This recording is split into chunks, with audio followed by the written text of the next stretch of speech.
at sumipa siya agad. So yun, kaya siya na-overtake ka agad ni Clyde. So matulin talaga si Clyde yung naka-black na lalaki dahil naka-pins po siya. So ilang kawag lang yan ay medyo nakukuha niya na yung laro. So kahit papano ay pumaparehas na siya sa naka-pins. So yan, for today's video ay tuturuan natin maglangoy sila Colleen. Ayan, so marunong naman na sila maglangoy dahil pinaturuan naman na natin. So ngayon wala yung coach nila kaya ako muna yung mag-guide sa kanila maglangoy, okay, para mas bumilis at gumaling sila. So kahit pa paano naman, may nalalaman naman ako sa mga ganyan dahil naririnig ko naman or nakikita ko naman kung paano silang turuan. Okay?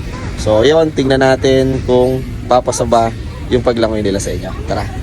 So yun, syempre kailangan nila na stretching para hindi mabigla yung katawan nila sa paglangoy.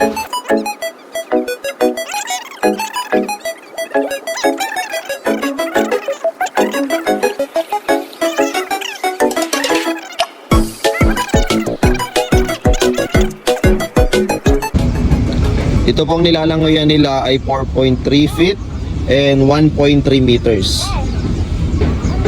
Medyo mababaw kaya no diving po, ano? Pero yung dalawa lubog. Kuling tumayo ka nga. Tayo ka, taas mo yung kamay mo. Ganun, no? Kaya lubog po si Colleen. Ikaw, Clyde. Lubog din si Clyde. Papalutang na sila. Okay, ready na? Ready? Fight!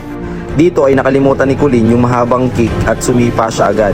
So yon, kaya siya na-overtake ka agad ni Clyde. So matulin talaga si Clyde yung naka-black na lalaki dahil naka-pins po siya.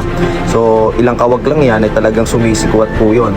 So yan si Colleen, yung tama naman yung freestyle niya kaso nga lang medyo tumatabingi. Ang isa ko pang napansin dito, pag nag-glide siya sa kaliwa ay humihinto yung kanyang paa at tumatagilid siya. Okay, so yun yung isa, malaki yung kuha niya. Ang laki ng pa-letter C nung naka-black kaya tumapantay din. Okay, so yun mamaya makikita nyo yung second round nila na tama na yung sipa ni Colleen. Kaya pumarehas na si Colleen kay Clyde.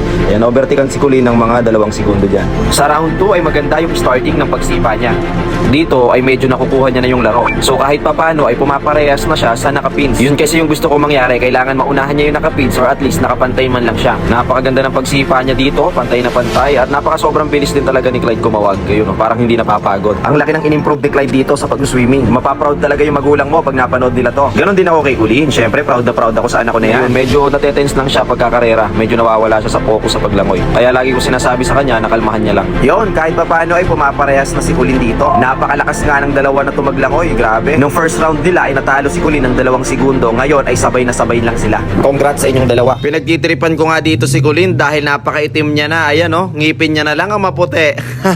Kaya inis na inis sa akin. Ayan. Ngipin na lang po yung maputi. Sa mga swimmer dyan, comment down below para ma-correct natin yung paglangoy nila. Maraming salamat sa panonood mga kainsan. Ingat po kayo palagi. God bless. Bye-bye.